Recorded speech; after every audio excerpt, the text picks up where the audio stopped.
Napansin na gyud nimo katong akong gihimo nga video nga para sa imo ha. Katong nanghagit kag sumbagay. Tanawa yang kuan comment diri sa akong kuan gi-upload. Tanawa yang comment. Ingon siya nakapalo na daw siya. Kapalo dul dili man na kana akong kinahanglan nga magpalo ka sa kuha. Katong nanghagit ka ng taga Surigao na mga vlogger.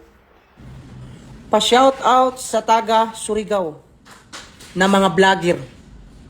So bagay taanay ni Jo. Kami mga vlogger man may kay mga content creator man. So kita na lang ani. Unya unsa pa ingon nimo nakay gi-upload nga unsa to? Gi-upload nga atong imong gipanghagit na mag-schedule mo sumbagay. Sa tanan tag-post ko about sa mga vlogger sa Surigao, si Bap TV an ija comment amoy ako tag-interesan. Bap TV kabay ako dako-dako kaw. Pero atuhan ko jud ako lirit kaw. Pag schedule kun uno na adlaw, paiba na daw si Mark Photography.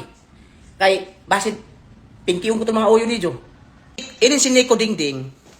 Relax na ka ho. Kay pag humana mo fight ni Bap TV, kung mo accept manggaling ato sa si photography, isunod ko ka ho.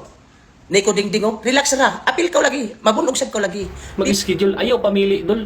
Ayaw pamili nang imo kasumbagay. Kita na lang murag sa akong gitanaw imong profile ba. Barog parehason na matakadakon ba no. Pero ayaw pamili. So gimension man nimo nga tanan mga vlogger sa Surigao. Sumbagay ta ninyo kay para manghingas ang atong mga ugat. Ikaw ba? Murag lami na makay kaning imong bungot.